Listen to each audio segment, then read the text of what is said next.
Welcome back to the channel. This is Trinity Storm and you are watching 7th part of What If Naruto Changed After Wave Arc. If you enjoyed this video, please like, share and subscribe to the channel. Now wasting no time, let's start the story.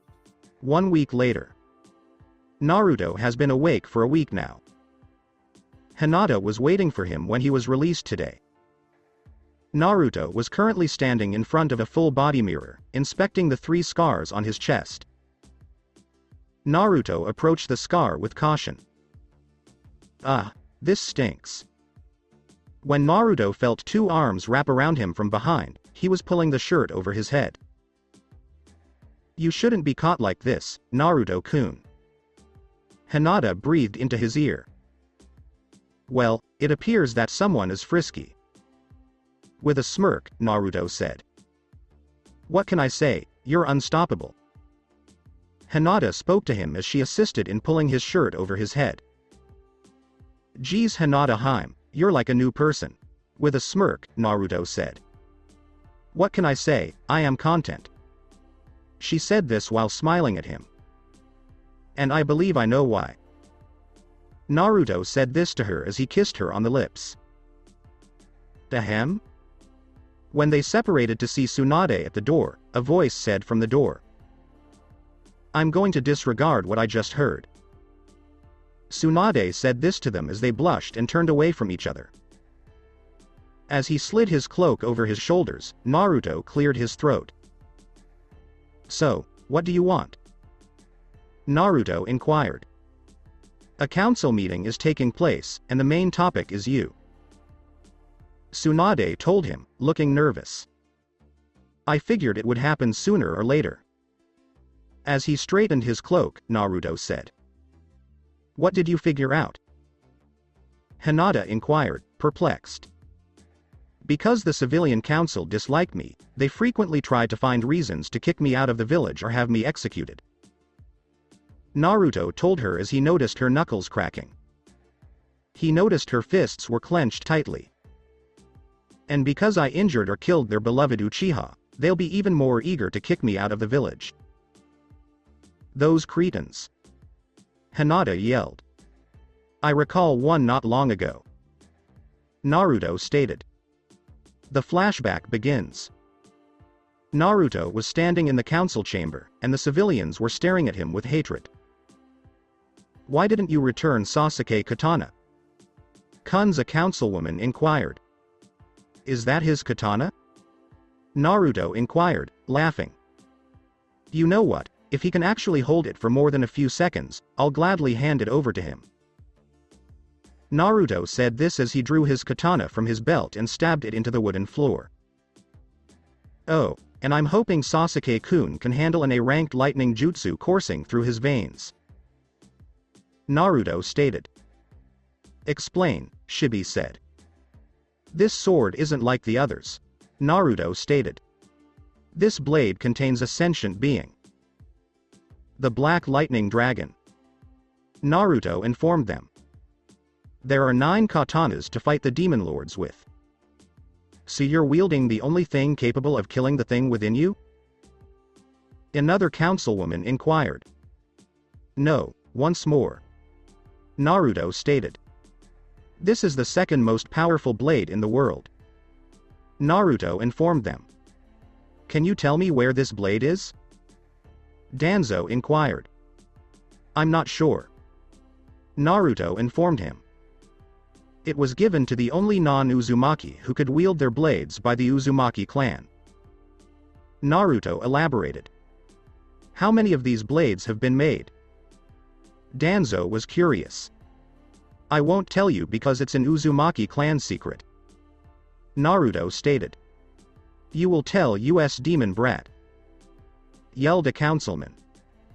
Hiyashi, please explain why I can't learn the Hyuga Kaden. Naruto stated. It's a Hyuga clan mystery. Hiyashi stated, trying to hide his smirk.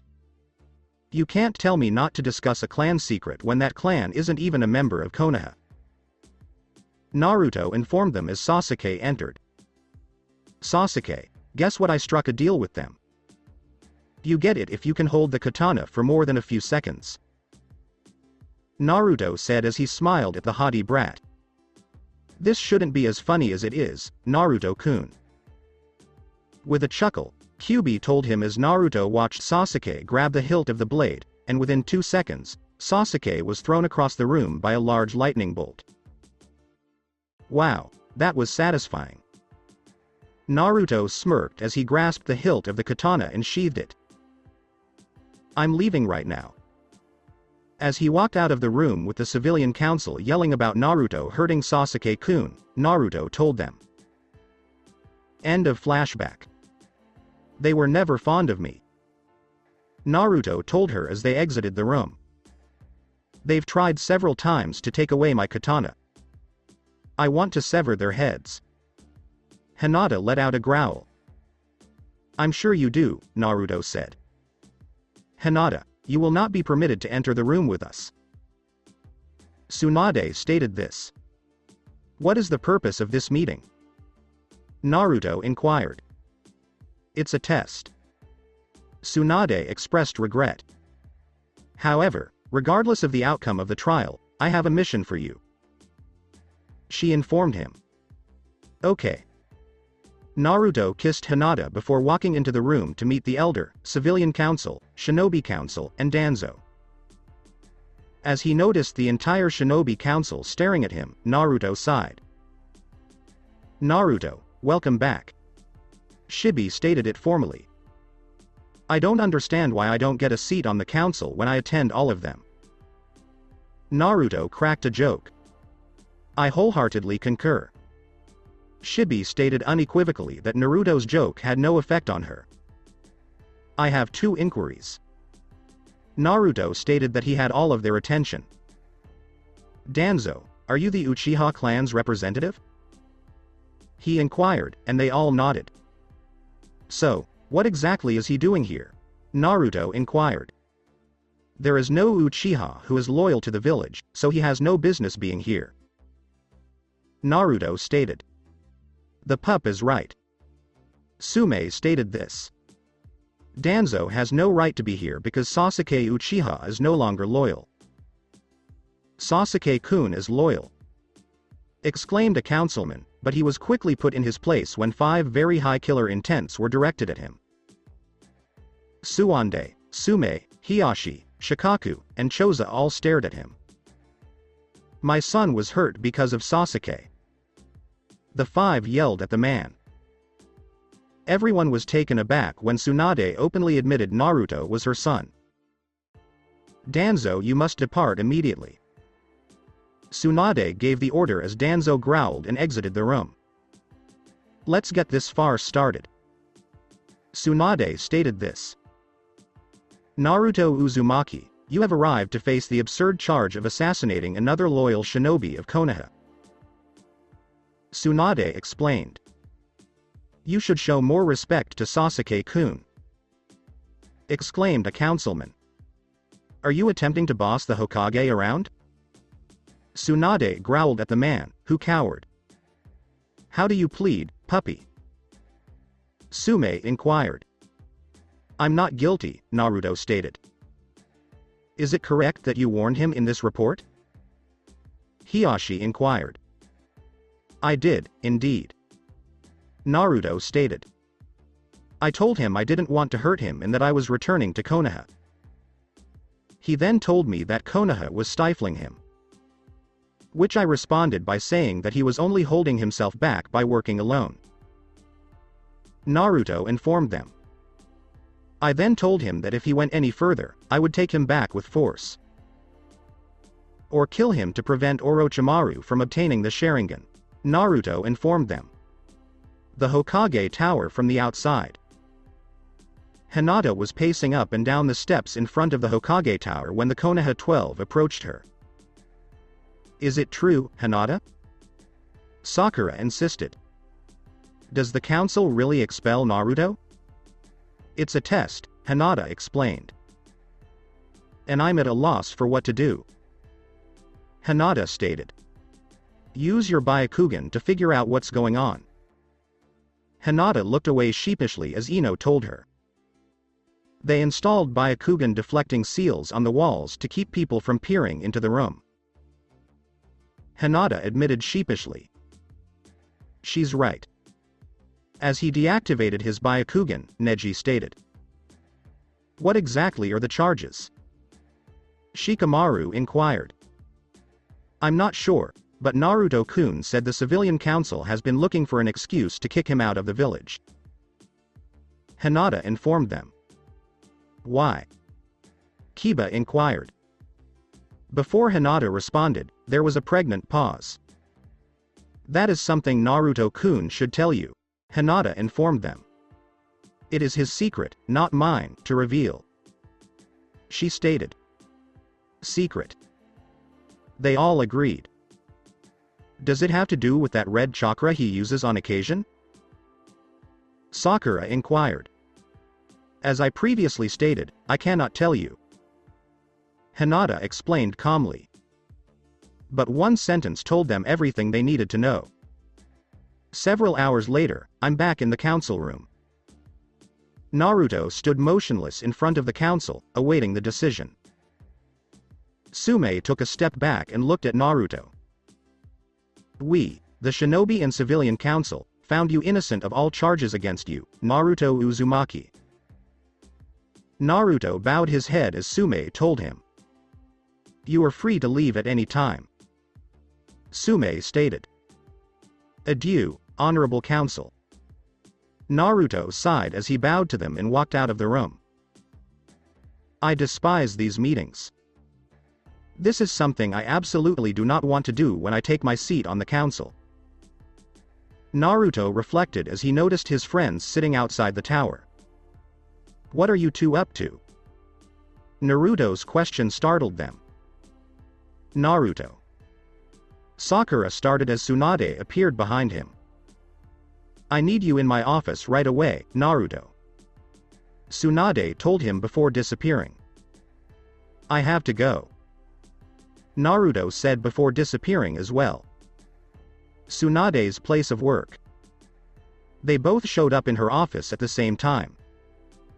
What I'm about to say is serious, Naruto. Tsunade told him as she sat in her chair at her desk. Naruto sat down in front of her. What exactly is it, Hokage-sama? Naruto inquired solemnly. Some of your father's enemies have discovered you in some way.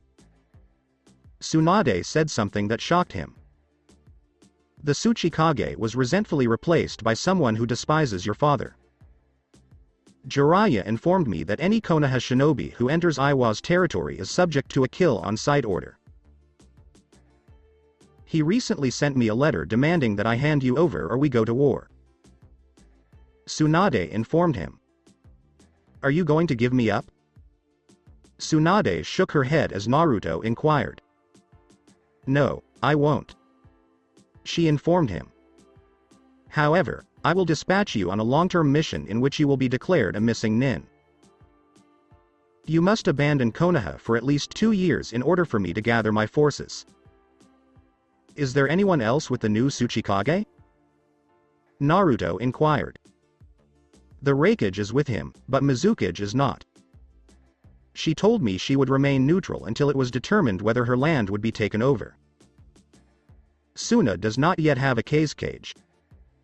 Tsunade informed Naruto. The Tsuchikage gave me 3 months to deliver you. You must leave by then. She informed him. This is an S-level mission. Who will be aware of this? Naruto inquired, his fist clenched. No one will find out. Tsunade informed him. It will be hazardous to them. Tsunade informed him. Naruto swallowed the lump in his throat and nodded. This is going to be difficult. Naruto spoke solemnly.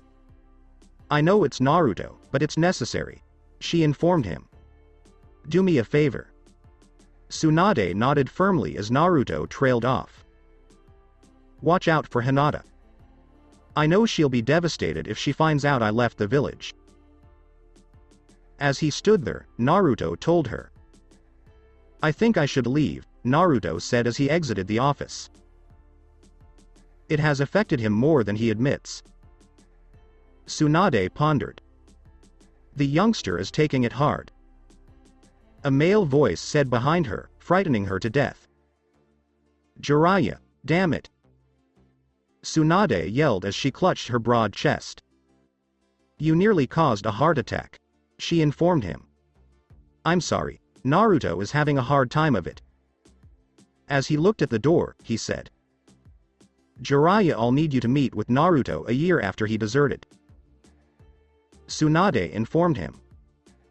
Bring him to Mount Myoboku, where he can train with the toads. Tsunade gave him the order. What they will teach him will be difficult for him. Jiraiya told Tsunade about the groovy training the toads had put him through. He shivered as he ate the food they made him eat. But it will be worthwhile, Tsunade assured him. The Hokage tower from the outside. Naruto exited the tower, his mind racing. How will I deal with the fact that I hurt Hinata? But she'll be hurt if I don't leave. But if I stay, I might be able to keep her safe. Naruto's thoughts were all directed in this direction. He was distracted from his thoughts when he felt a hand on his shoulder. Naruto turned to face Hinata, concerned. What's the matter, Naruto-kun? Hinata inquired, concerned.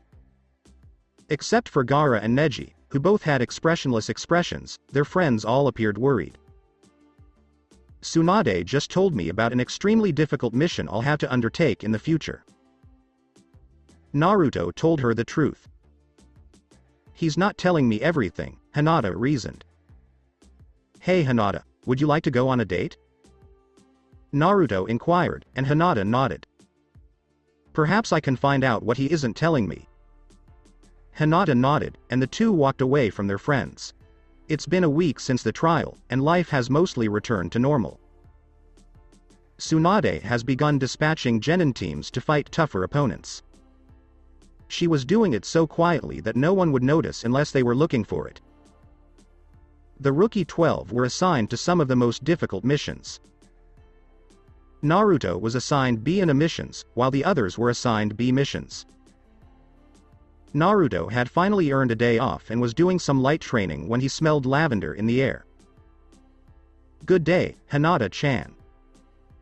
As he struck the post, Naruto said. What's the matter, Naruto-kun? Hinata inquired. Nothing, Naruto explained as he put on his mask. Drop it, Naruto. I can tell when you're lying. She told him with a smirk on her face. It's not your problem. I was just thinking about a mission I'm going on soon. Naruto informed her. If you're sad, it's my problem, Naruto-kun. She said quietly as she stroked his cheek. Naruto nuzzled her in the hand. I wish I could tell you, but it would endanger you. Naruto spoke to her in hushed tones. Just tell me you'll be fine, Hinata advised. I can't tell you because even I don't know what will happen. Naruto informed her. Just try to be cautious. As she wrapped her arms around his neck, she told him. I will give it my all. Naruto whispered to her as he drew her closer and kissed her passionately. When they heard a whistle, they quickly separated to see their friends approaching them. Hinata shot them a look. Who cut us off? Hinata grumbled as everyone pointed to Kiba. What? As Hinata appeared behind him and dragged him away, Kiba exclaimed. There lies, Hinata. Kiba yelled as Hinata dragged him behind a tree, followed by a high-pitched girly scream. Hinata returned, dragging an unconscious Kiba behind her. What exactly did you do to him? Tenten inquired. Oh, I just used a simple genjutsu on him to make him believe he was trapped in a room with no way out. Hinata stated. That doesn't appear to be enough to knock him out. Neji stated. Oh, I forgot to mention that the room had cats in it, Hinata said. He pissed himself, Naruto explained. How did you find out? Lee inquired, pointing to the puddle beneath him. That's disgusting. Shino said as Shikamaru took out his camera and took a picture. So, what do you want? Naruto inquired. We came to find out why civilians despise you. As he noticed Naruto tense, Neji said. I see this as a difficult subject. He went on to say. I suppose you could say that. As Hinata grabbed Naruto's hand, he said. Do you remember what happened 13 years ago? Naruto inquired. The Yondaime fought and defeated the Kyuubi. Sakura stated. How did the Kyuubi die? Naruto inquired. I'm not sure. Sakura informed him.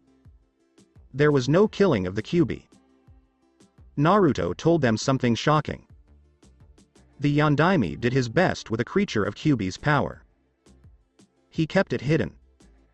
Naruto also shocked them. Specifically, into a newborn baby. Naruto informed them. That is heinous. Sakura exclaimed. It is, Naruto replied. Minato was forced to use the Shiki Fujin because Kyuubi was rested and not weakened like the first two Jinchurikis. A Jinchuriki cannot use this seal. It summons the Shinigami, and you can seal anything away at the cost of your soul and chakra. Naruto elaborated. How about the first two Jinchurikis? Neji inquired. Mito Uzumaki Senju, the wife of the Shodai, and Kushina Uzumaki, my mother. Naruto informed them. This is where the scars originated. It was Kyuubi's influence while I was in the womb. How did Kyuubi get out? Shikamaru inquired. A man wearing an orange mask.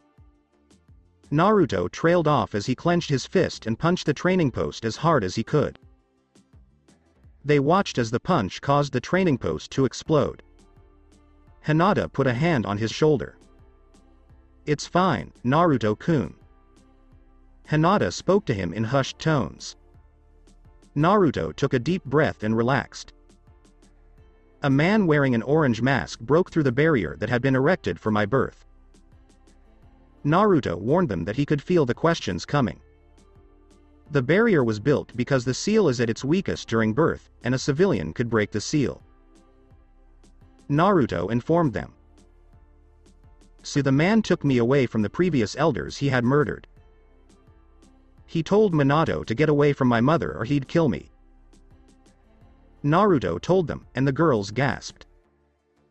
Naruto-kun never informed me of this. Hinata pondered. When Minato was sufficiently distanced, the man threw me outside, forcing Minato to use the Hiraishin no Jutsu to catch me in time. Naruto ate the lump in his throat. Minato whisked me away to the safe house, where he placed me on a bed. While Minato was caring for me, the man had freed the Kyuubi from my mother and taken control of the Kyuubi's mind. While fighting the man, Minato went out and brought my dying mother back to me. However, the man was employing a technique that allowed him to render himself intangible.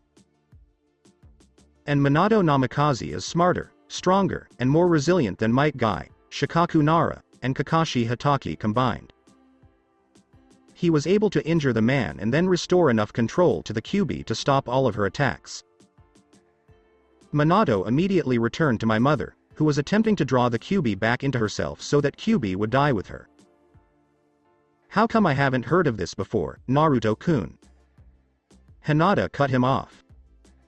Because this man is Akatsuki's co-creator. Naruto said as she gasped. What was I talking about? Oh yes, my mother was drawing Kyuubi back into herself, but she didn't have enough chakra, and her life force was leaving her. She desired that I have a family to live with. Naruto informed them. Minato would use the Shiki Fujin if she couldn't reseal the Kyuubi into herself. But all she could do was keep the enraged Kyuubi in place so Minato could cast the Shikifujin. The Shinigami would normally use the caster for the sealing process, but he instead used a child. Naruto said this while lifting his shirt to reveal the intricate seal. He instilled Kyuubi in me. Naruto's words shocked them even more. As his friends processed this new information, Naruto swallowed. Did you know about this, Hinata? Sakura inquired. Most of it. But he never told me what happened to his mother. Hinata informed her pinkette pal. Yash, my eternal rival, you are a fantastic hero. As everyone's sweat dropped at the boy's antiques, Lee yelled. Don't worry, Naruto. I know a thing or two about seals. Tenten said with a smile. The fact that a kunai is sealed in a scroll does not make the scroll a kunai. She informed him. I trust you if Hinata-sama does. Neji stated. Well, that's Guy's team. Naruto pondered. Because of our symbiotic relationship with bugs, people dislike my clan. Shino stated.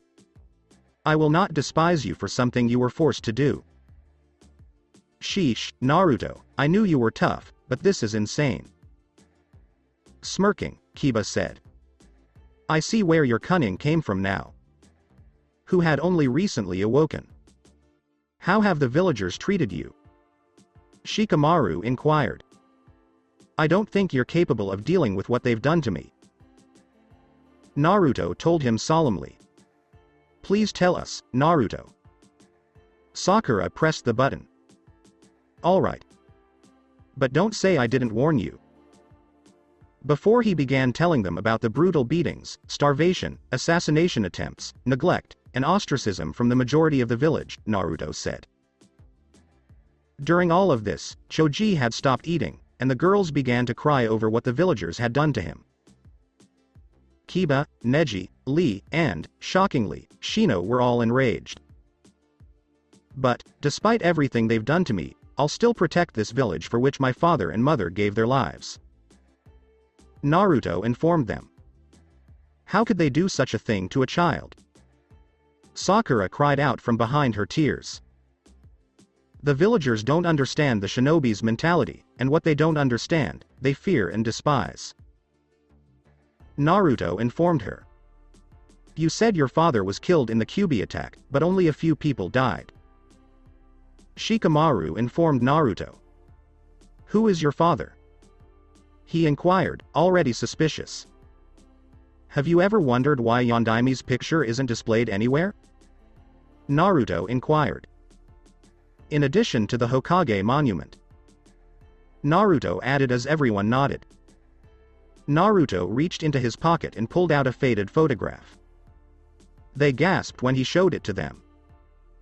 Kushina Uzumaki, Minato Namikaze, and Tsukumo Hitaki were pictured. My mother, the Red Death of Konoha, Tsukumo Hitaki Kakashi's father, and the Yellow Flash of Konoha, Minato Namikaze. Which of these is my father? Naruto put the picture back into his pocket. My parentage is an S-rank secret, which means that if you discuss it, you will be executed without a trial. It's to keep my father's enemies at bay. How many of them might still be alive? Kiba inquired. Try every person in Iwa. Naruto stated unequivocally. In less than 5 minutes, my father, mother, and Tsukumo dispatched an entire regiment of Iwa shinobi.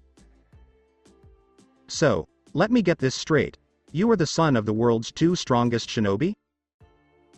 Shikamaru inquired, and Naruto nodded. I will never fight you again, Kiba declared.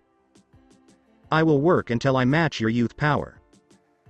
Lee yelled, causing everyone to sweat drop. Yet again. Soraya, Naruto's voice trailed off. Kiba is a pervert. Thought Naruto. Hey Kiba, Naruto said, attracting Kiba's attention. Female jutsu. Naruto said this while transforming into a 16-year-old naked girl with fox ears and a foxtail. Kiba rocketed backwards as a result of a bloody nose. Nah. Ru. 2. Three voices said as Naruto turned to see three very angry girls as he reverted to his normal self. Sakura. Ino. Tenten. Don't do this. Naruto commented as he noticed Sakura and Ino cracking their knuckles and Tenten pulling out several scrolls. Oh, Naruto. Naruto heard something behind him. He trailed off as he noticed Hinata spreading her wings. Crap, he exclaimed. Well, that was a good talk, so good luck. As the four attacked him, Naruto vanished in a sphere of darkness. Naruto entered Tsunade's office and noticed piles of paperwork on her desk. She was going through each pile slowly. She raised her head to see Naruto. What are you doing here, Naruto? Tsunade asked, moving the pile of paperwork out of the way. I'm not sure about Iwa, Naruto admitted. I don't know what it is, but I know it's bad, and I want to go investigate it, Naruto said, her eyes widening. Say, what now? Tsunade inquired. I'd like to go investigate Iwa's territory, Naruto said. No way. Exclaimed Tsunade. That is the dumbest thing I have ever heard. She exclaimed. I know it sounds stupid, but what if they're working on something that could decide whether we win or lose a war? Naruto wondered. Tsunade emitted a small growl. Fine, but you're not going alone, Tsunade said. I hadn't planned on it, Naruto explained. Who do you believe should attend? Of course, Jiraiya, Shikamaru, Kakashi, and Kurenai, Tsunade said. But this will be an S-rank white mission, she said, his eyes widening. You mean this will be a no paperwork, no records mission where if we get caught, you declare us missing nins? Naruto clarified as Tsunade nodded and snapped her fingers, causing 4 Anbu to appear. Tsunade ordered, get me Kakashi Hatake, Jiraiya, Shikamaru Nara, and Kurenai Yuhi. They nodded and vanished. You do realize, Naruto, that those 3 will have to figure out why you're going. I'm sure Kakashi knows who my father is, and Shikamaru is pretty smart, so I think he probably knows, but I'm not sure about Kurenai-sensei, Naruto said, nodding as Shikamaru and Kurenai walked through the door and Kakashi and Jiraiya walked through the window. What do you want, Tsunade-chan? You disrupted my research, Jiraiya explained. Tsunade nodded and threw a seal onto the floor, causing a dark hue to appear on the walls and floors. Naruto has asked for a mission. What kind of mission necessitates the presence of 2 Junin, a Sannin, and a genius? Kurenai inquired. An S-ranked white-list mission, Tsunade said, widening their eyes. Naruto is planning an invasion of Iwa territory. Tsunade, that's dangerous. Exclaimed Jiraiya. I know, and so does he, Tsunade said. Why is it dangerous that we aren't at peace with them? Kakashi wondered. Not quite, Tsunade replied. They recently replaced the Sandaime Tsuchikage, Tsunade explained. The following information is an SS-level secret, she explained. If you don't want to know, you can leave now, she added, but no one moved. The new Tsuchikage has discovered the ancestry of one of our shinobi and demands we hand him over to avoid a war with them, Tsunade explained. How is that something else to go to war for? Kurenai inquired. This person is the Yondaime's heir, Tsunade said, widening Kakashi's eyes. But all the Namikazes were killed during the previous war and the Kyuubi attack. Exclaimed Kurenai. Minato's wife did not give birth before she died, Tsunade explained. Does Hinata know? Kurenai eventually inquired. Of course she knows, Naruto replied to Kurenai. So why do you want to invade Iwa when they are hunting you? Shikamaru inquired. I have a bad feeling about something, and it could be bad for Konoha, Naruto explained. Troublesome. Why us? Kakashi wondered. You and Jiraiya are ninjutsu masters, Kurenai is a genjutsu mistress, and Shikamaru is a genius, Tsunade explained. You're the ideal strike force. I will not force you to accompany me, Naruto said. I know of one more person who can assist us. Who are you, Naruto? Gaara Shubaku, Naruto exclaimed. You're in luck, and his sister is here, Tsunade said. You can invite him if you want, Tsunade said as Naruto nodded. Alright, I'll go ask him now, Naruto said as he ripped the seal off and vanished in a black sphere. Along with Gaara. Gaara was meditating in his room when he noticed a movement. He opened his eye to see a cloaked figure. Good day, Naruto, Gaara said. Hey Gaara, Naruto said. I need a favor. I'll do it, Gaara declared, shocking Naruto. I owe you a lot, Naruto. I could probably do 1,000 favors for you and still owe you. Gaara, this is something very serious, Naruto said. If things go wrong, it could lead to you becoming a missing nin. Alright, Gaara said simply. We're going to invade Iwa, Naruto said, nodding. When are we leaving? Gaara inquired. I will contact you, Naruto said before walking out the door. Who were you talking to, Gaara? Temari inquired. Shukaku was buzzing in my head again, Gaara said, nodding. Are you okay? Temari asked, nodding. I may not be here tomorrow, Gaara warned her. Why? She inquired, but received no response. Well, be safe wherever you go, Temari said before leaving. Late in the evening. Naruto had dispatched clones to gather the team. It didn't take long for them to find him. He noticed that they were all prepared for battle. They all jumped away when he nodded. Where are we going, Naruto? Shikamaru inquired. I have a feeling whatever is making me uneasy is near a body of water, Naruto said as they leapt as silence returned.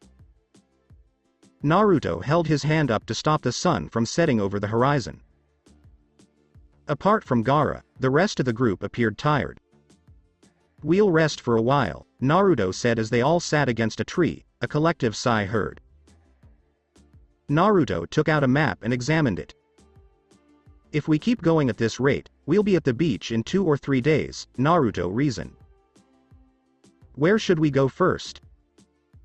Jiraiya inquired. The beach, Naruto explained.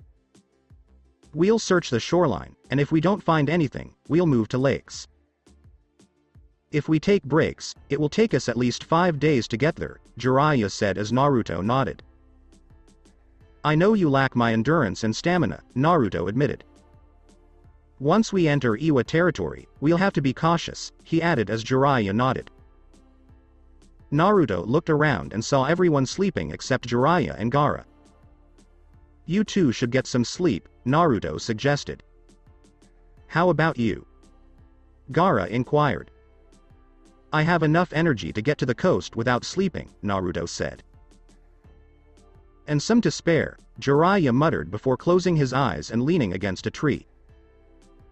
How has Shukaku been sleeping? Naruto inquired. Oh, thanks to Might Guy and Rock Lee, I can sleep now, Gaara said. That horrible unbreakable genjutsu, muttered Naruto as both he and Gaara shivered. How long can you keep awake? Naruto inquired. Without meditating for 2 days, Gaara explained. How long until you need to sleep? Naruto inquired. About 7 days, Gaara said. Alright, you and I will alternate keeping watch while the others sleep, Naruto said, nodding and walking away to meditate. Naruto took a seat and closed his eyes. Naruto's mental landscape.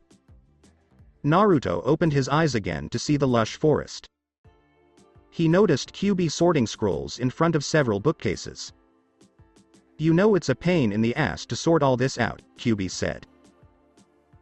You shouldn't have told me to make over 200 clones to train, Naruto retorted.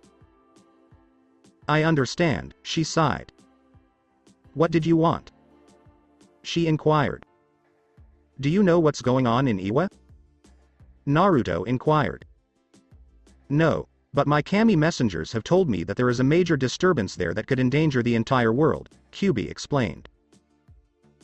They didn't say what it was or where it was. They just said it was evil. Okay, thanks, Naruto said. You should go back, your team is waking up, Kyuubi said, nodding. The real world. Naruto opened his eyes to see Kurenai and Kakashi stirring. Naruto stood up and walked over to Shikamaru, kicking him in the shins and rudely waking him up. Damn blondes, Shikamaru grumbled as he stood. Naruto approached Jiraiya, who was fast asleep. There are naked ladies everywhere, Naruto said quietly as Jiraiya's eyes opened and he leapt to his feet, grabbing a notebook and a pen in less than a second. Naruto blinked at the speed, then shook his head. He noticed Kurenai awake and combing her hair, while Kakashi twisted in his sleep. Naruto sighed and approached Kakashi.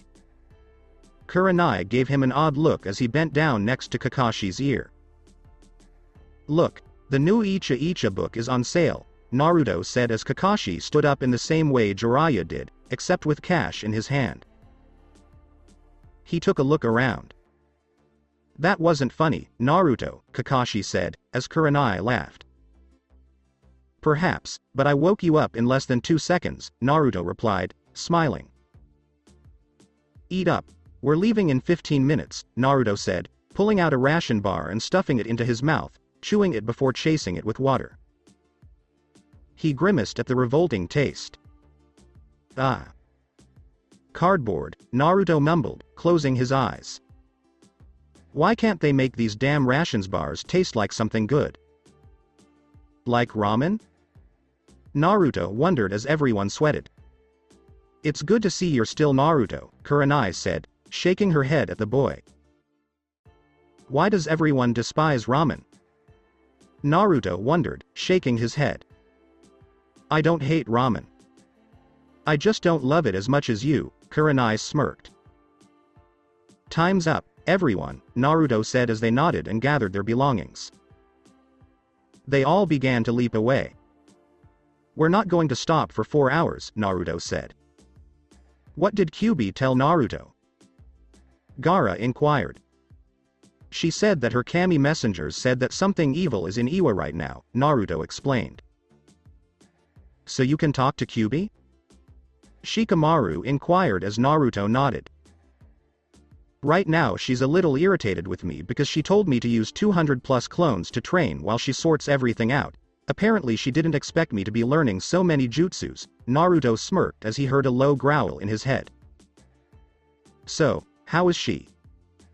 Shikamaru inquired. It depends, Naruto replied.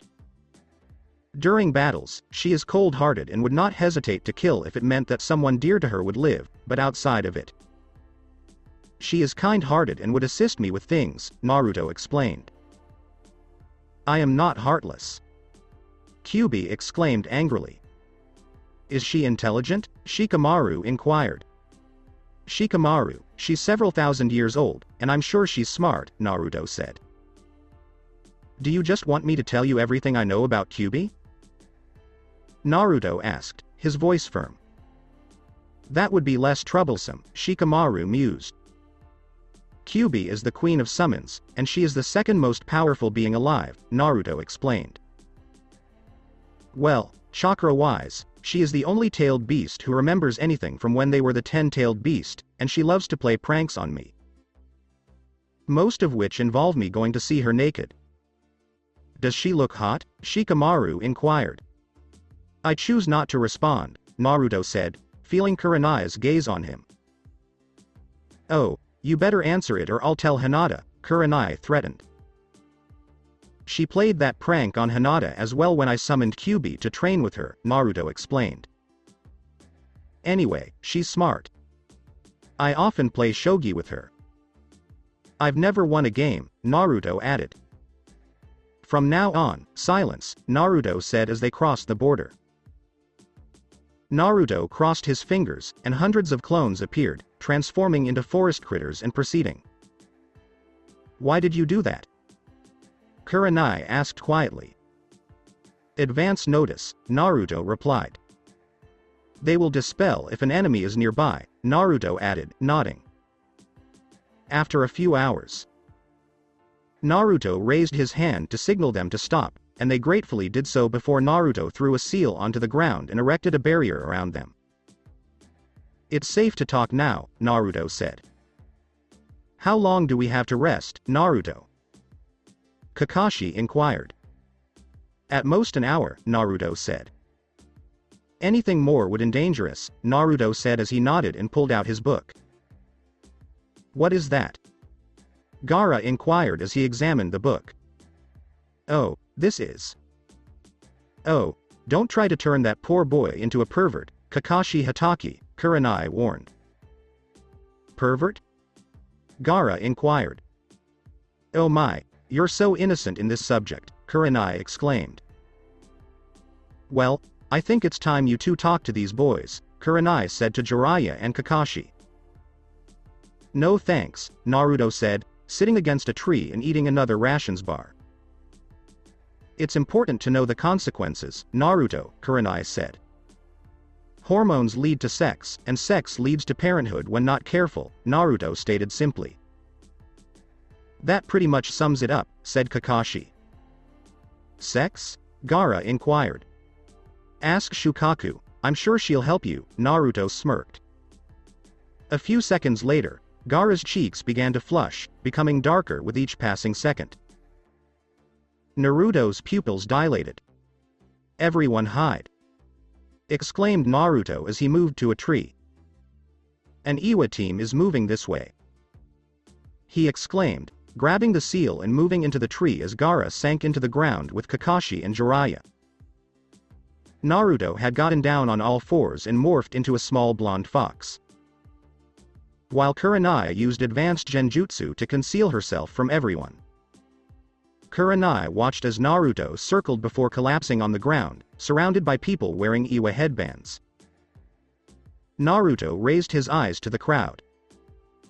Oh, look at the cute fox, a woman said as she picked up Naruto and cuddled him. We don't have time for this, we have to get to Iwa, a man said as the woman continued to cuddle him. Take the fox with you, but we need to get there quickly. What the hell are we going to do? As the group moved on, Kurenai reflected. Kurenai paused for 15 minutes before unleashing the genjutsu. She murmured, this isn't good, as Kakashi, Jiraiya, and Gaara appeared. What are you going to do? Kakashi inquired as a small bird landed in front of him, followed by a puff of smoke and Naruto standing in front of him. The boss is going to look into Iwa for us, the clone explained. He wants you to go to the ocean and set up camp in a cave there, and leave some kind of marker so he can find it, the clone said before puffing away. Naruto is involved. As they approached a large village, the woman had not released Naruto.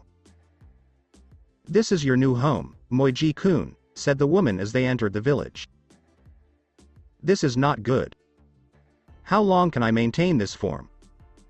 Naruto pondered. About 12 days, Kyubi said as he wiggled free from the woman's grasp, climbed onto her head, and rested his head on his paws as they moved. Naruto was drawn to someone with purple hair.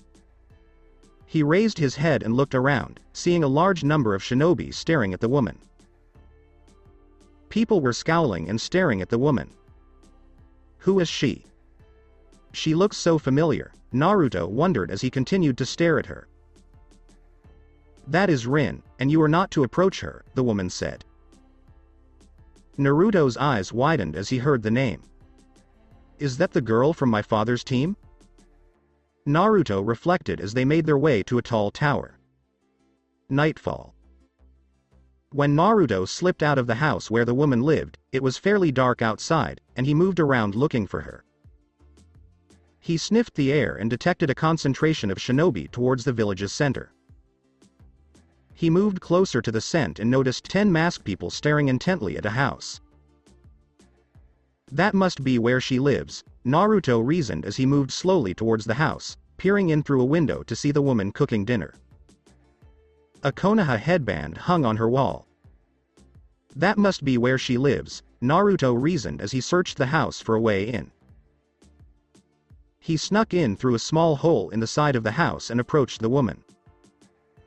Naruto was looking down at her. "Oh, hello there, little guy," the woman said as she bent down and handed him a strip of cooked meat to gnaw on. She watched as Naruto dug his claw into the wood, forming a seal, and pushed chakra into it, causing the walls to darken. Naruto reverted to his human form, causing her to shriek. "Who are you?" she inquired. "Naruto Uzumaki," Naruto said, her eyes widening. "Naruto!" she exclaimed before wrapping her arms around him. "It's been so long since I've seen you," she exclaimed, covering her mouth. She went to look out the window, but the shinobi were unaffected. "Don't worry, they won't be able to hear or see what we're doing in here. All they'll see is you eating at your table," Naruto explained. "What exactly are you doing here?" Rin inquired. "I'm on a mission," Naruto explained. "If you want, I can get you out of here," Naruto added. "However, it will have to wait for a while." "I'd love to go back to Konoha," she said. "What are you supposed to do?" "I need to learn more about the new Tsuchikage," Naruto explained. "Then we'll meet up with my team on the coast," Naruto explained. "Team?" Yakuranai Yuhi, Shikamaru Nara, Gaara Shubaku, Jiraiya, and Kakashi Hatake, Naruto said, widening her eyes. "Is Kakashi-kun there?" she asked, her eyes bright with hope as Naruto nodded. "He was my Junin sensei," Naruto explained to her. "I have to go now," Naruto said as he reverted to the blonde fox form. "Stay safe," Naruto said as he ran over to the seal and swiped his paw over it, making it disappear. He then ran through the hole and back to his temporary home, where the woman awaited him. "Where have you been?" she demanded as Naruto circled his bed before plopping down and falling asleep. "I need to get into Tsuchikage's office and listen in on the meetings," Naruto thought as he lay still. He heard the woman enter her room. He opened his eyes and saw the light in her room go out, so he stood up, sat on his hind legs, crossed his paws, and created a shadow clone, which he had to lay in as he scampered off again towards the Tsuchikage tower. It didn't take Naruto long to sneak into the office and see Yondaime Tsuchikage and a man talking. Naruto ran over to the two and jumped onto the desk. Naruto snatched a piece of meat from Tsuchikage's plate and munched on it before laying down on a pile of paperwork and resting his head on his paws. "Who is this?" inquired the pale man. "This is a fox that one of my teams discovered," Tsuchikage explained. "How many more people do you need, Orochimaru-sama?" he asked, as Naruto's ears twitched at the name. "Well, if you want an unstoppable army, Kenji-kun, I'll need as many as possible," Orochimaru explained. "These creatures will be mindless and will serve whoever has the password," Orochimaru added. "Aside from their massive chakra supply, what else do these beasts have?" Kenji inquired. "Oh well, thanks to my ability to obtain the Sharingan, I was able to clone the eyes and implant them into the eyes of the beasts," Orochimaru explained to Kanji, and Naruto's blue-slitted eyes widened. Orochimaru approached Naruto to pet him, but he snipped at him. "Hey. Don't worry, Kenji-kun, foxes don't like snakes," Orochimaru said as he stood up and walked away. Naruto stood up and slipped out the door before it closed, fleeing. This is bad, Naruto thought. With his curse seal active, Sasuke was extremely difficult to defeat. If we have an army coming, it will be a difficult war to win, Naruto thought as he slipped back into the house, dispelled the fox clone, and lay down once more. With the group. The team had stopped for the night, and Gaara had stayed up to keep an eye on them. This isn't good, I'm getting a bad feeling.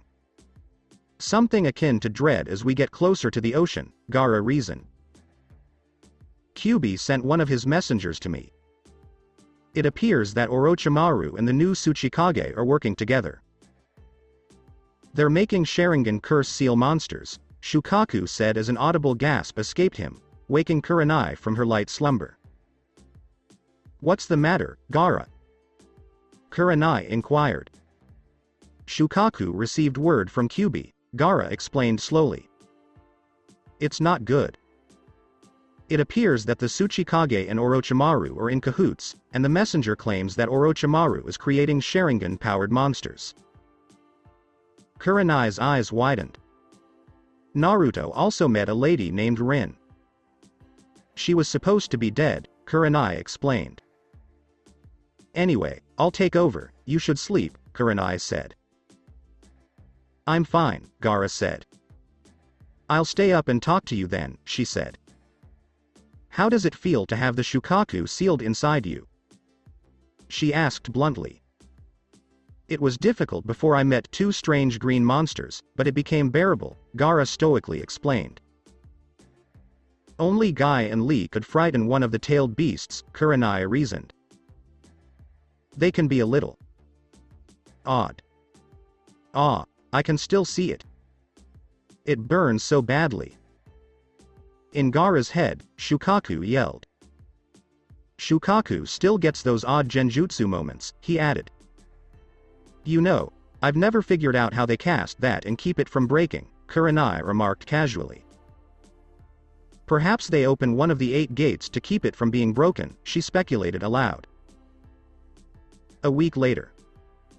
Naruto had crept back into Rin's home and pushed chakra into the seal on the floor, enclosing the room in a dark hue. Rin, it's time to go. Naruto informed her. He noticed she was dressed in dark clothing and carrying a backpack. I'm going to seal you in a scroll so I can transport you. Naruto explained this to her as he placed a scroll in front of her. I'll open you up in a few hours. I should be able to get out of Iwa before they realize we're gone. As he pushed chakra into the seal, Naruto added. How will that feel? Rin inquired, a little nervously, as the smoke began to swirl around her legs. It's almost like a dream, but you won't get any sleep. As she vanished and the kanji for human appeared on the scroll, Naruto told her. Naruto rolled the scroll into his cloak pocket before transforming into his fox form. He slipped through the hole in the wall and made his way to the main gates, which were heavily guarded. This will be more difficult than I anticipated, Naruto thought as he began to walk towards the gate. Naruto noticed a shadow encircling him. Are you going hunting? One of the guards inquired, as Naruto tilted his head sideways in mock confusion. Well, don't stay out too late, or your master will be concerned. As Naruto passed by, he added. Wow, in Konoha, they'd be more suspicious if an unattended Inuzuka dog walked out of the village. He thought as he began to flee. Naruto forced himself to grow in size once he was out of sight of the main gate. Naruto was speeding towards the ocean when his Kitsune-enhanced abilities warned him that Iwa had discovered Rin was missing. Hey, they're so stupid, Naruto thought as he lowered his head and accelerated. Naruto's sharp eyes darted around, searching for signs of his teammates. I should not have waited this long. I could smell them from where they were. He reconsidered. Naruto was startled when he flew off a cliff and blinked a few times before plummeting into the waters below. As he fell, Naruto flung his tail behind him and latched onto a branch.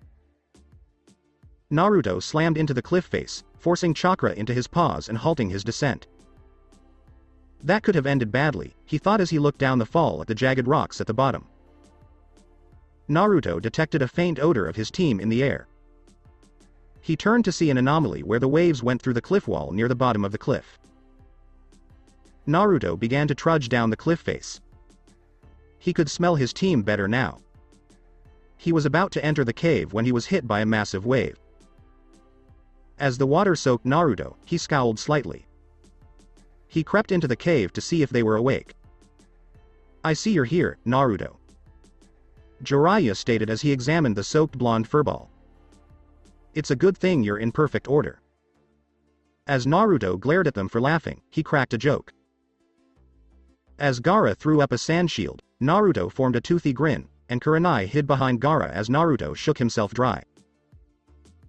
Jiraiya and Kakashi were completely soaked. "Yeah, I'm fine," Naruto remarked as he began to transform back and stood tall. "You two appear to be in good health." Naruto smiled as Jiraiya and Kakashi looked at him and Kurenai laughed at the two soaked men. Naruto cracked his neck before pulling out a scroll, placing it on the ground, and inserting chakra into it. A cyclone of smoke appeared and was quickly blown away, revealing the lovely brunette known as Rin. Kakashi gaped openly at her. "Our Rin-chan?" Kakashi stumbled. "Oh, don't call me Rin-chan, Kakashi Hatake," Rin said angrily, glaring at him. Jiraiya burst out laughing and turned to face him. "You have no right to laugh, Mr. Godfather," she added as she regarded the two sweating men.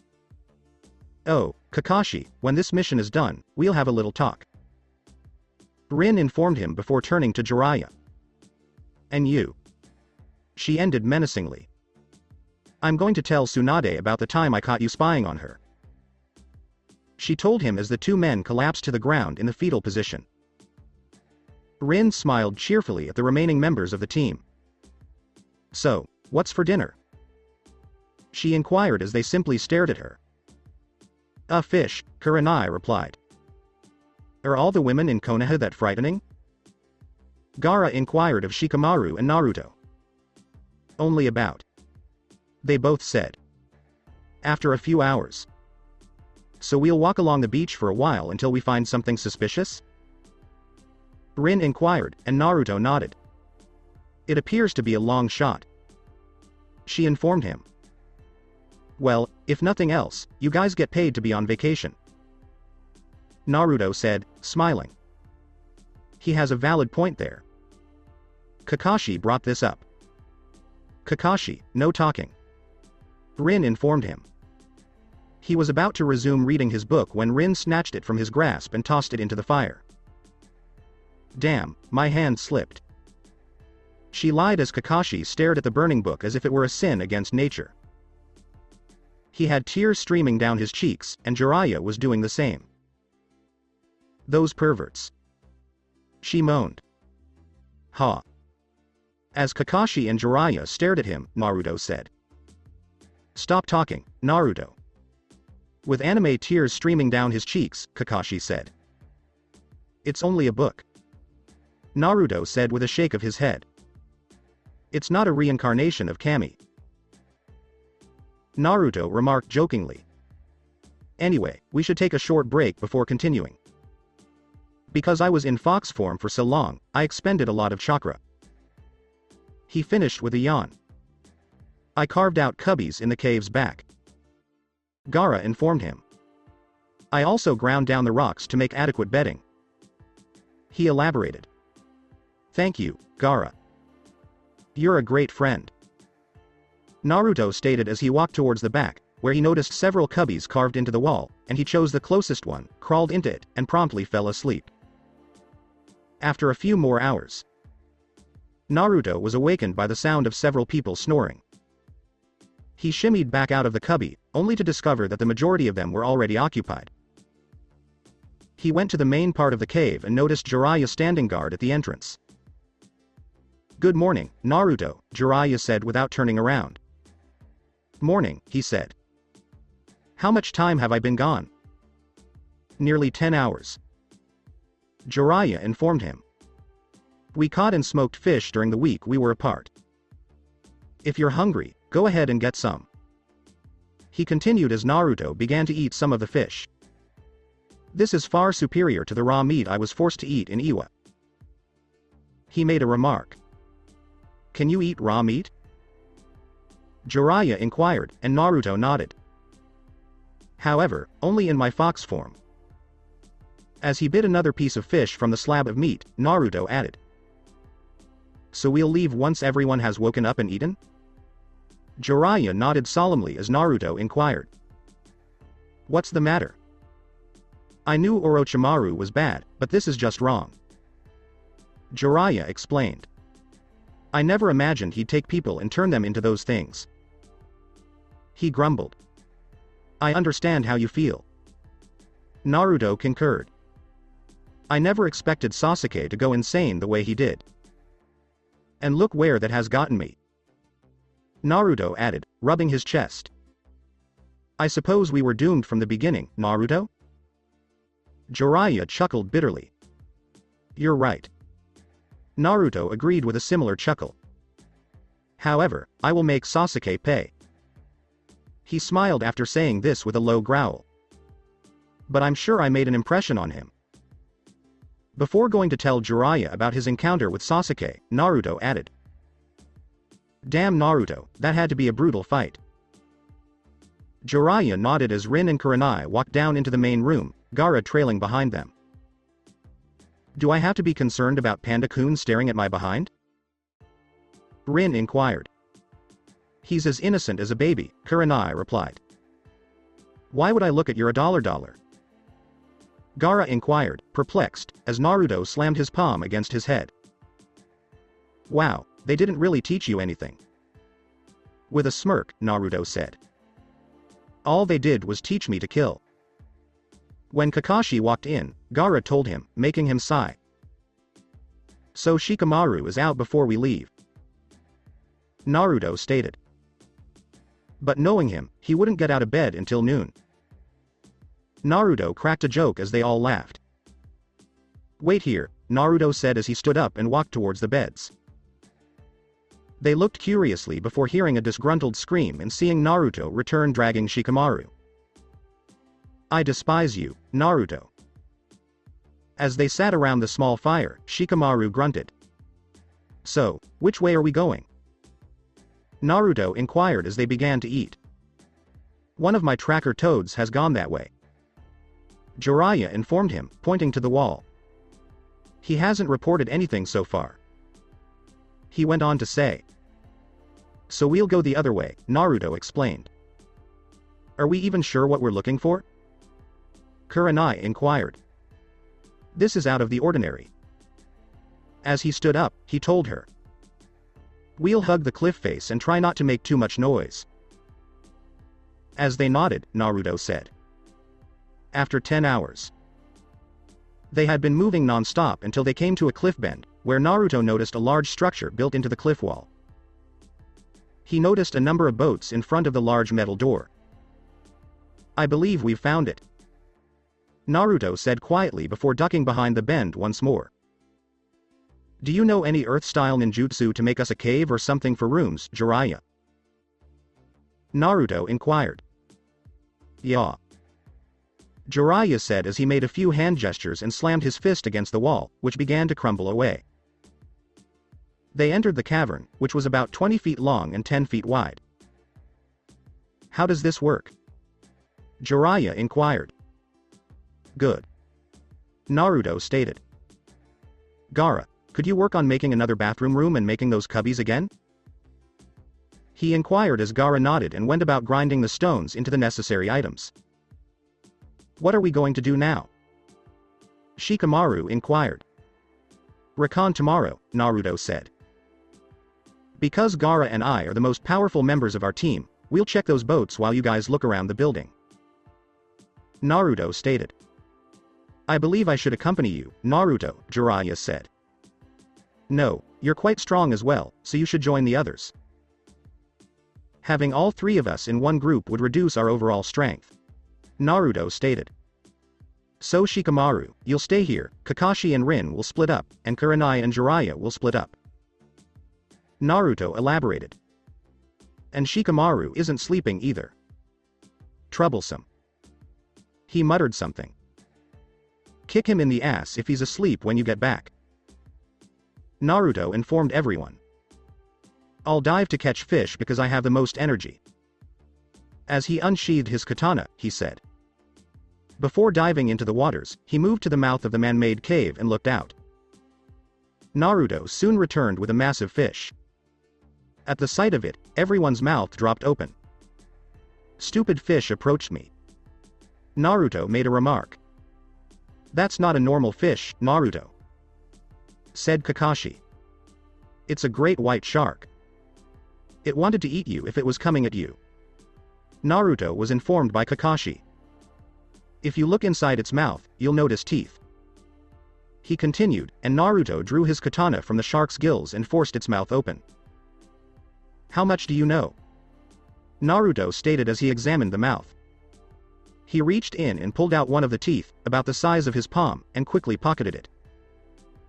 "How should I slice this?" Naruto inquired, brandishing his katana. "Make slabs out of them."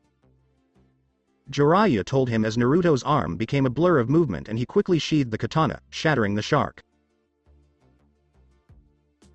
"That should suffice for the time being," Naruto stated. "Kakashi, Rin, and I will go get wood for us using invisibility jutsu." Kurenai said this as the three made a few hand gestures and vanished. "I'll be there in an hour," she informed them. "Something was wrong when I went diving," Naruto informed them solemnly. "What exactly is it, Naruto?" Jiraiya inquired. "I saw levels underwater, but there were no fish or living things nearby," Naruto informed them. "That's strange." Jiraiya chimed in. "You must not go down there," Naruto informed him. "It could be toxic or something. With the Kyuubi, I can handle a wide range of toxins with little effect. Gaara and I will look into it because we are Jinchurikis and have a strong immune system that allows us to fight off almost anything." "Are you certain?" Jiraiya inquired, and Naruto nodded. "Then we won't tell the others about the lower levels." As Naruto and Gaara nodded, he added. The following day. "I dislike water." Gaara muttered to himself as he gazed at the water. "You tell us now." Naruto grumbled as he dove into the water and surfaced soon after. "All you have to do is jump in, Gaara." Naruto expressed his displeasure. "But I'm not fond of water." As Naruto's annoyance level rose, he swam to the edge and pulled Gaara in by his legs. "Now that you're in the water, it doesn't matter," Naruto told him as he stared at him. Naruto simply shrugged and began to swim slowly towards the boats. Naruto quickly pointed to the other boat, and Gaara nodded and walked over to it.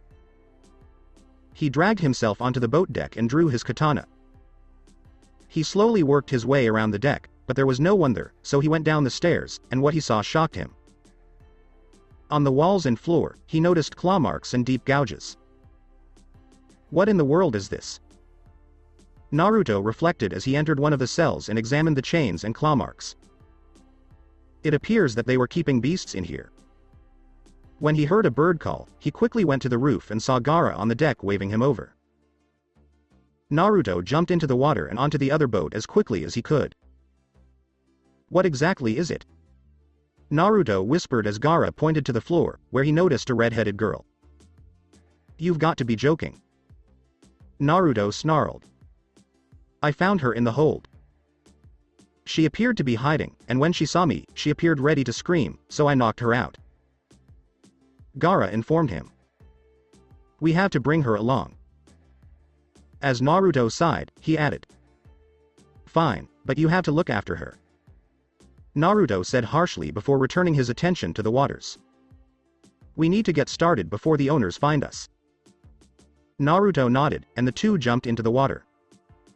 Gaara was carrying the girl while they moved. This isn't going well, he thought as he looked at the girl. The two took longer to reach the cave.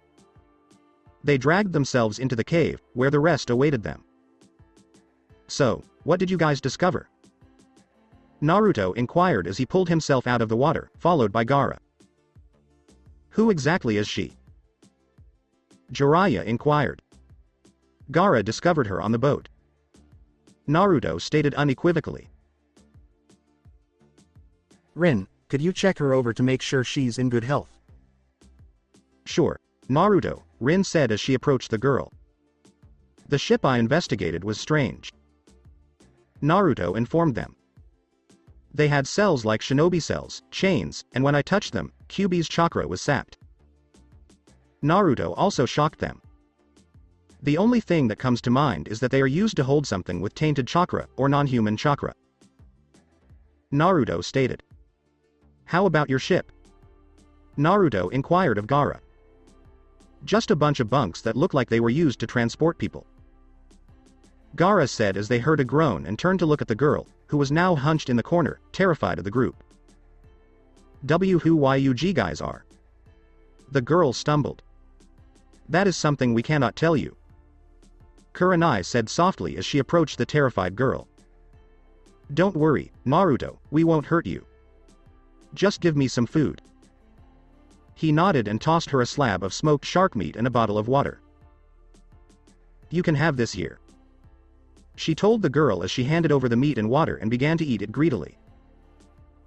Can you tell me your name? Matsuri. Between bites of food, she stuttered. Well, it's nice to meet you, Matsuri, but we can't let you leave this cave until we've finished here.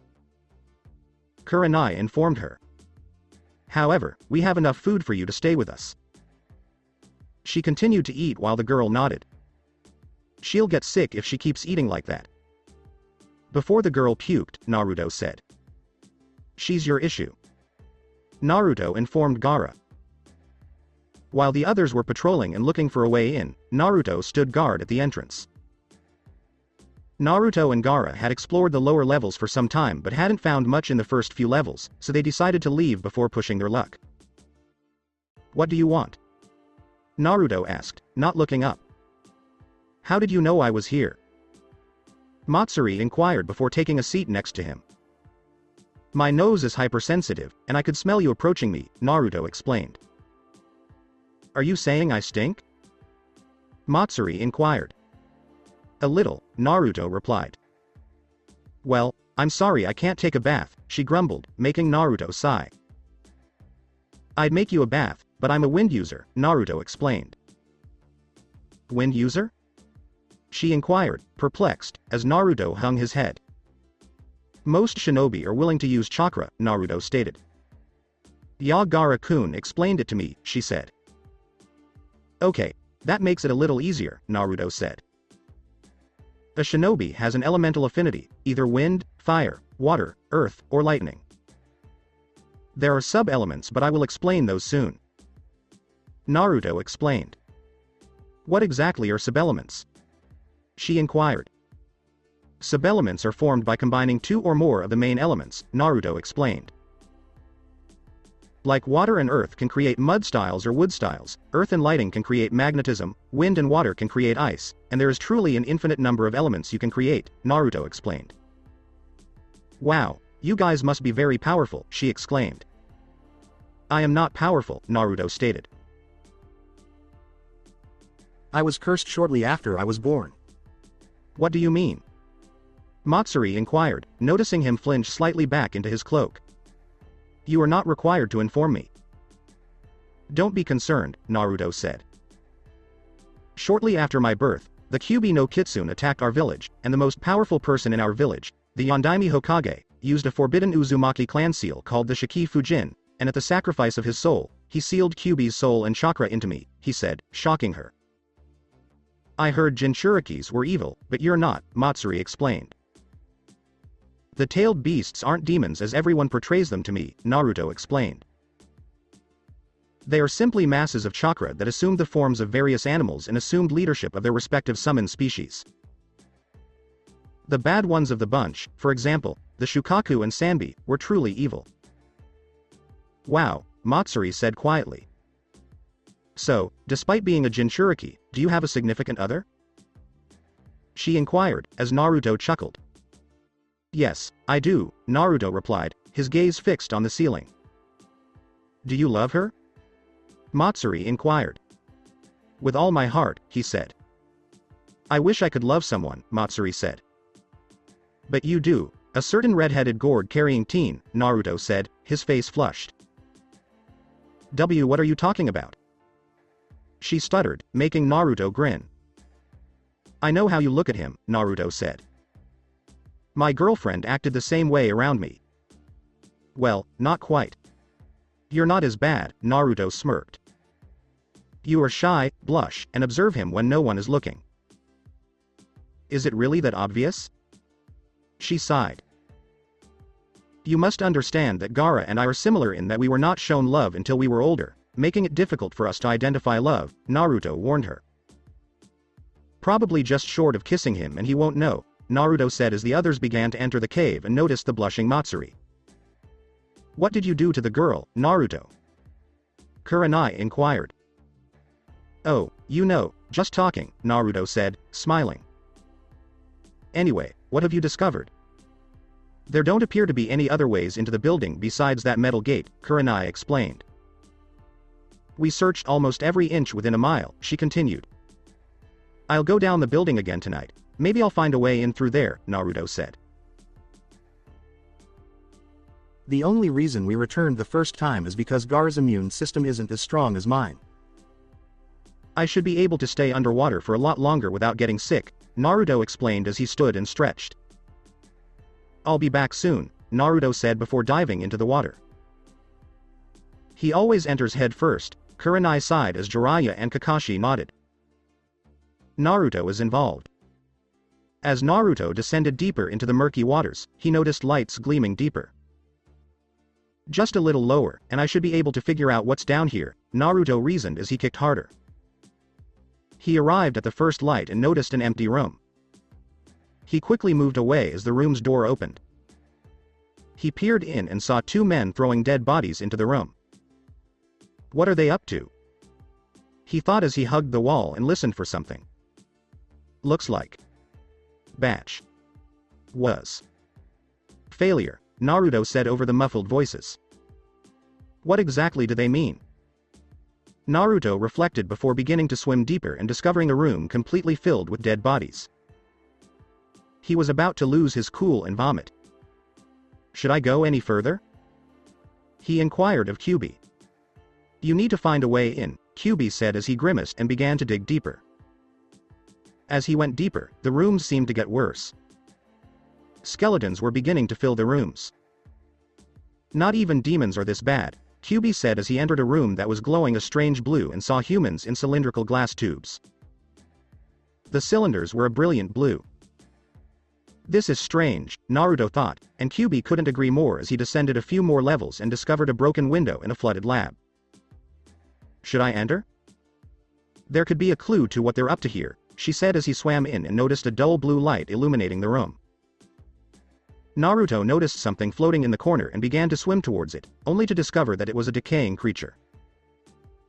It reminds me of Sasuke when he went stage 2 Curse Seal, Naruto thought as he looked around and noticed several computers. Perhaps those know something about this thing, Naruto thought as he swam towards it, looking for some kind of information device. Naruto, your oxygen supply is running low. Hurry up and get out before we drown, she warned. Naruto nodded as he approached the creature, grabbed it in one hand, and began to swim towards the broken window, eventually reaching the cave. The fish and other aquatic creatures were keeping a safe distance from him. Did they fear this creature? Naruto reflected as he kicked harder. Naruto broke the surface near the cliff wall and looked around for any signs of human life before swimming towards the cave, pulling himself into it, and dragging the creature's body into it. He could hear his team's gasps. This is what I discovered at the lowest level, Naruto explained. What is it? Jiraiya inquired, noting that it had taken the entirety of his training to keep him from losing his lunch. The others were not so fortunate. Like I know, Naruto said as he held his hand up and leaned out of the cave, tossing his lunch into the sea. I'm going to try to sleep, Naruto said, wiping his mouth. Kid, I will keep your nightmares at bay, Kyubi said as he crawled into one of the cubbies and curled up into a ball. After a few hours. As he awoke, Naruto groaned. He could hear what the others were saying. If this is what they're making, we must destroy this building, Kurenai said as he crawled back out. He entered the main cavern and saw them seated around the fire. Hey everyone, Naruto said, sitting by the fire. Did you sleep well? Kurenai inquired. Kyuubi kept the majority of the images out of my dreams, Naruto explained. So, what are we going to do with that building? Naruto inquired. We're going to destroy it, Kakashi said. But none of us know a powerful enough jutsu other than Jiraiya Toad-sama's flame bullet, which is too identifiable, he added as Naruto nodded. Perhaps we should infiltrate the building and see if we can blow it up or something, Naruto proposed. Isn't the water poisonous or something? Kurenai inquired. I don't think so, Naruto replied. When I was swimming back, I noticed that none of the fish were even approaching me.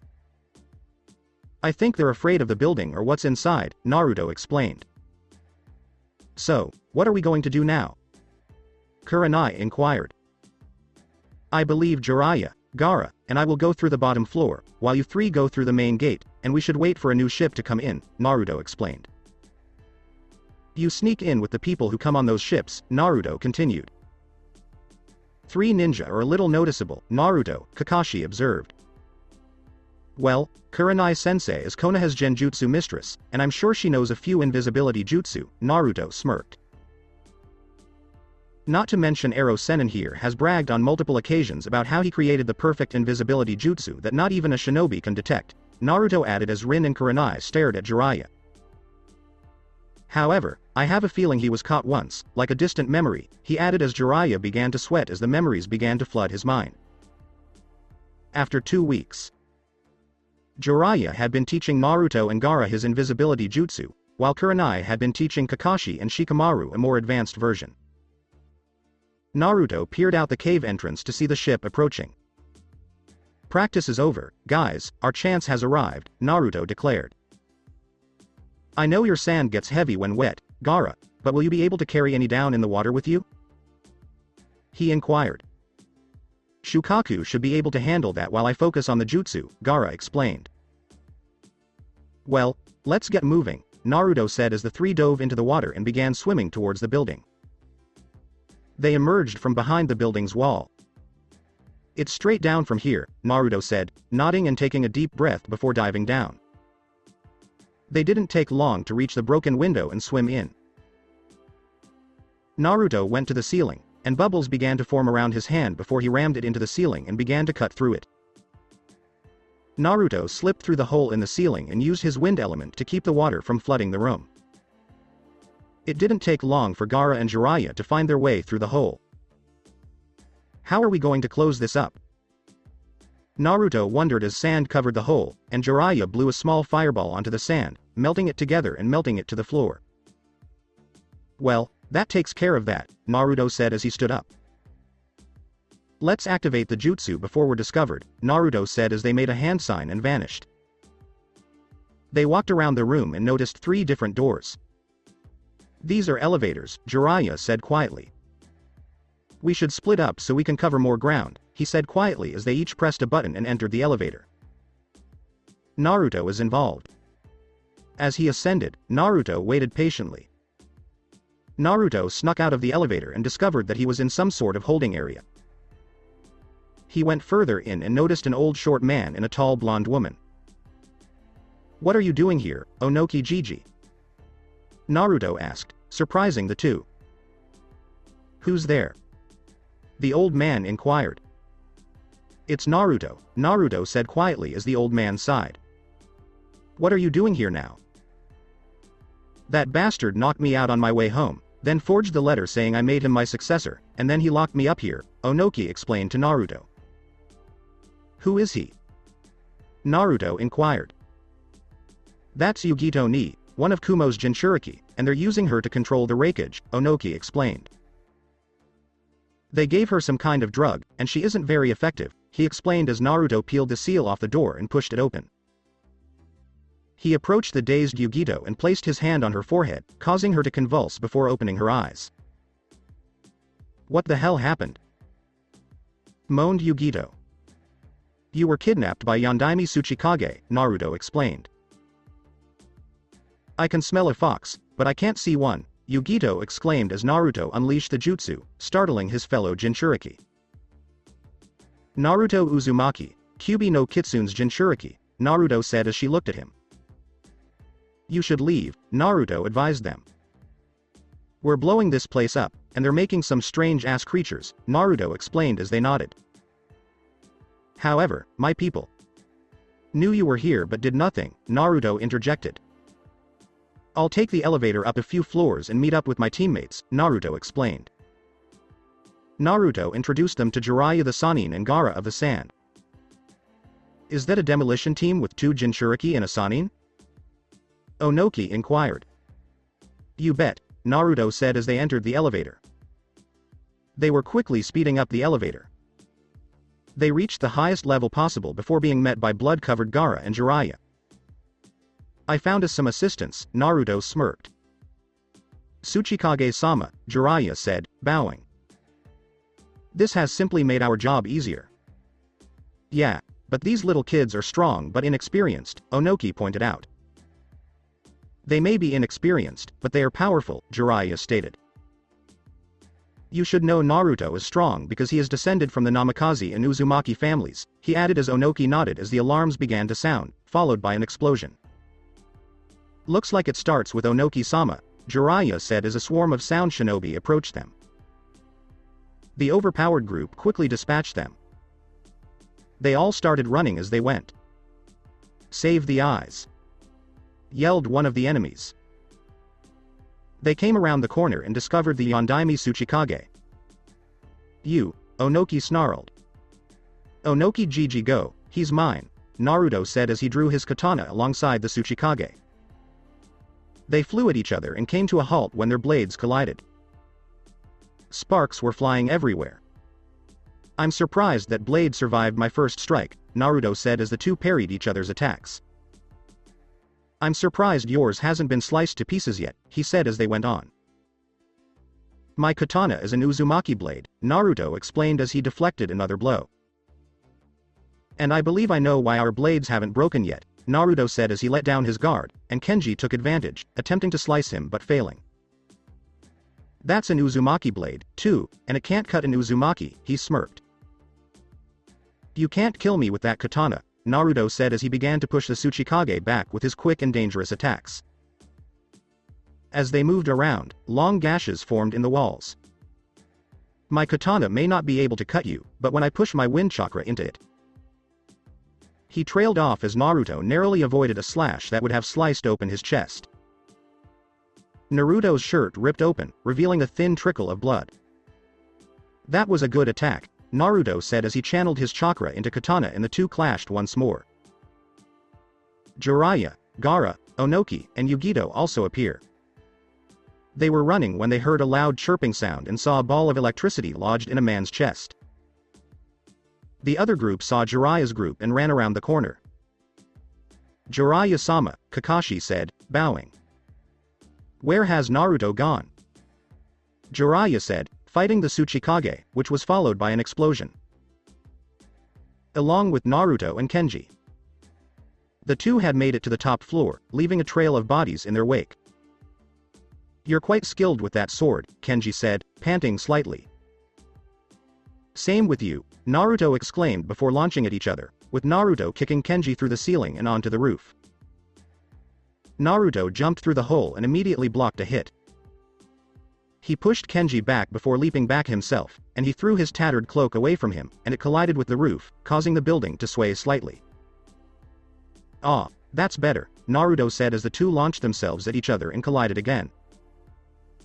Naruto! Exclaimed a female voice before the two pushed apart. Jiraiya-sensei. Please tell Hinata that I adore her, Naruto said. What are you going to do, Naruto? Jiraiya demanded as they watched Naruto take the Shodai Hokage's necklace and throw it at him. I'm going to use true Wind Dragon Jutsu, Naruto explained. Naruto. Tell everyone I love them, Naruto said as he threw his katana at the group, which landed on the ground. Naruto, don't! Jiraiya yelled as they watched in horror as Kenji and Naruto collided.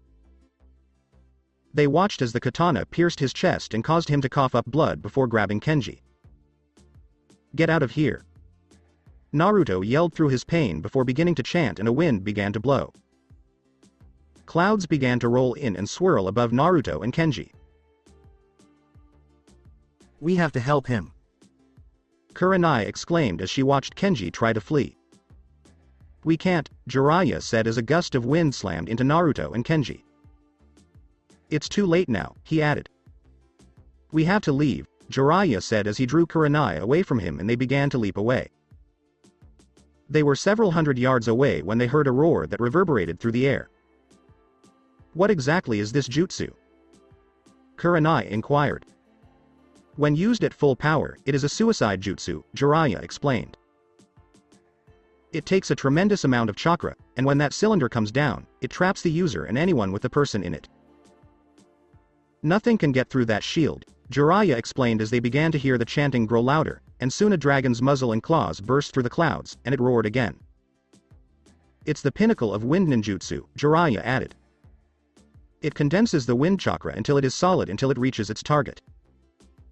Can it be directed? Kurenai wondered, as Jiraiya laughed bitterly. Not a chance in hell, the target is the user, Jiraiya said, tears streaming down his cheeks. Summon a toad or something to help him. Kurenai begged as the dragon looked around and locked its eyes on Naruto's location. Didn't you hear me? Nothing can get past that shield, Jiraiya said. Don't you think I'd try to save my own godson if I could? He demanded, tears streaming down his cheeks. They watched, fascinated and terrified, as a Chinese dragon began to spiral around the cylinder of air and slam into the building, encasing it in a wind dome.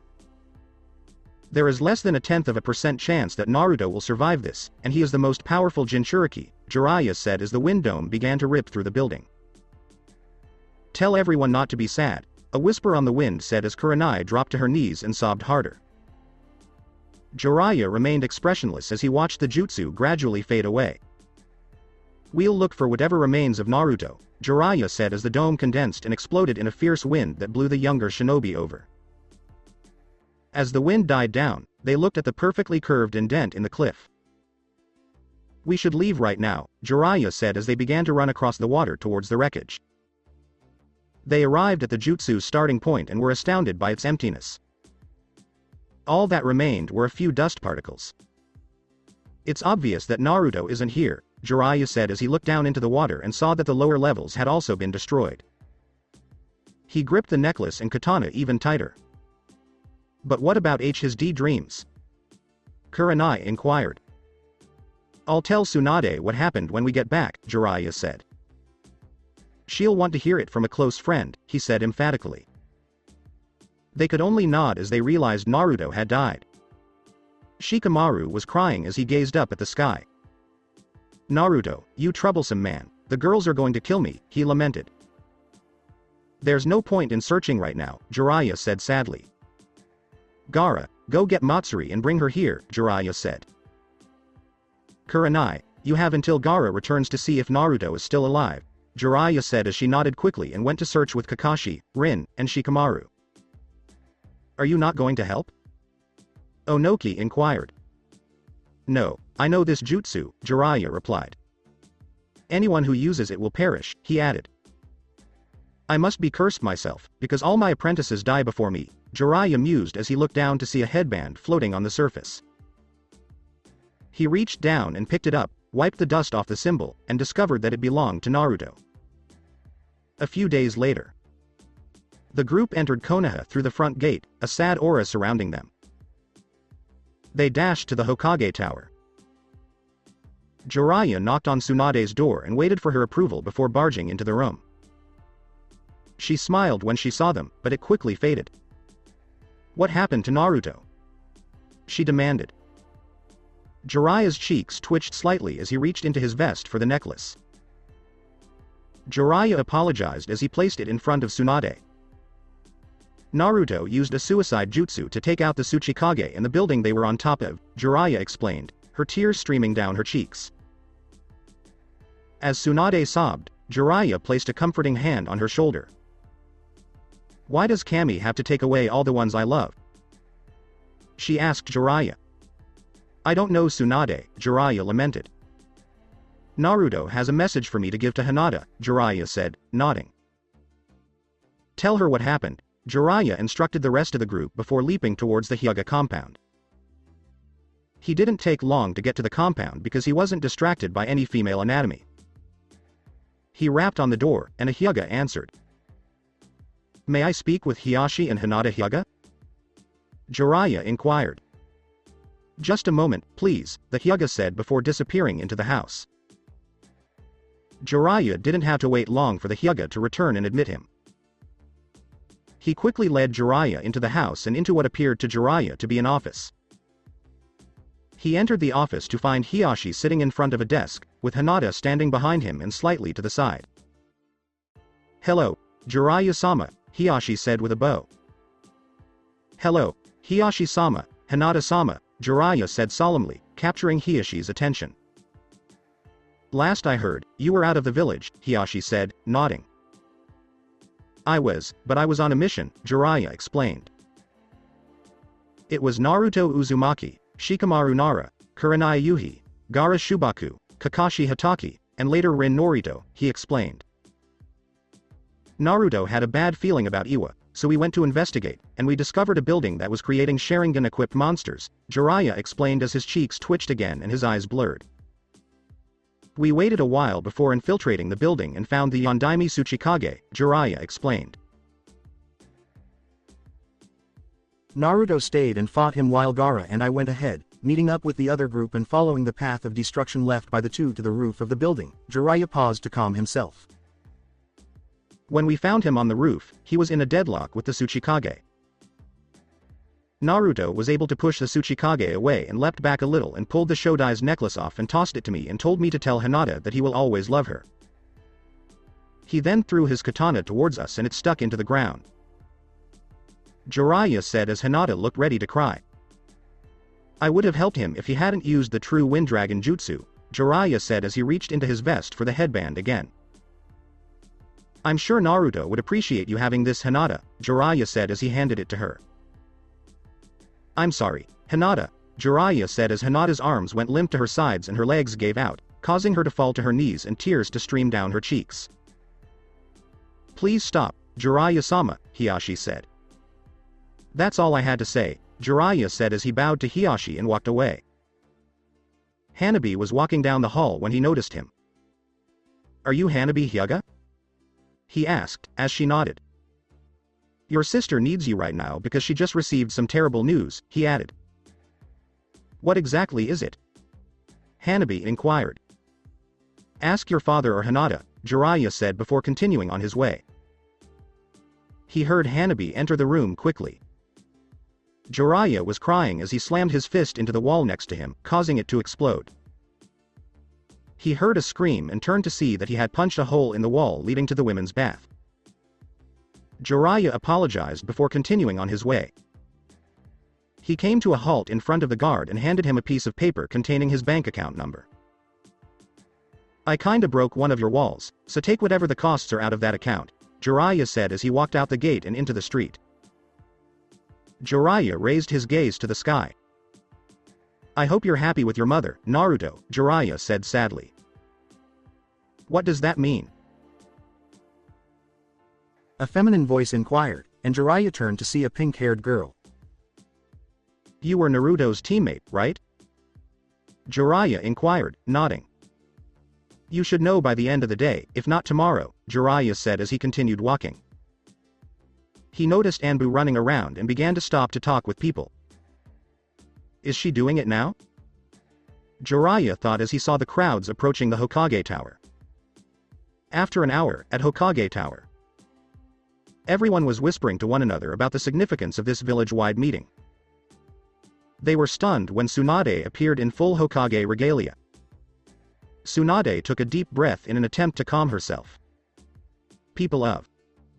She trailed off, clearing her throat. People of Konoha, I've summoned you for a sad reason, yelled Tsunade. On a recent mission, one of our strongest shinobi was killed in order to protect his teammates. Sakura's thoughts were racing. Wait a minute. Naruto joined Kurenai Sensei, Kakashi, Shika, and Gaara on a mission. They returned, but he. Oh please no, she thought. I'm sorry to inform you that Naruto Uzumaki Namikaze was killed on his most recent mission to Iwa, Tsunade said softly, but her voice was audible throughout the crowd.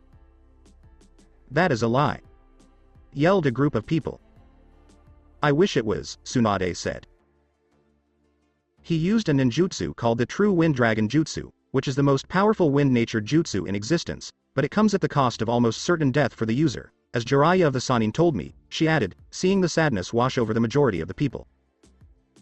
Her restrained sobs caused her lip to twitch. He used that jutsu on Yondaime Tsuchikage, who was supporting Orochimaru's monster experiments with Sharingan eyes, she explained. It took out both of them, as well as the building they were on, she continued, nearly collapsing again. You may resume your business, she said as she walked back into her office, leaving the stunned crowd behind. As soon as she was out of sight, her composure crumbled and she collapsed to her knees, sobbing as she clutched the necklace to her chest. Two arms wrapped around her and lifted her up. Tsunade, you shouldn't be caught like that, Jiraiya said before placing her in her chair. She sobbed as she clung to Jiraiya. Jiraiya tried to comfort her while she cried. Why did he do that? She pleaded. I have no idea, Jiraiya said, soothingly rubbing her back. So that's it for today. I hope you guys enjoyed it. Don't forget to like, share and subscribe to the channel for more awesome stories like this. Thank you. See you all in my next video.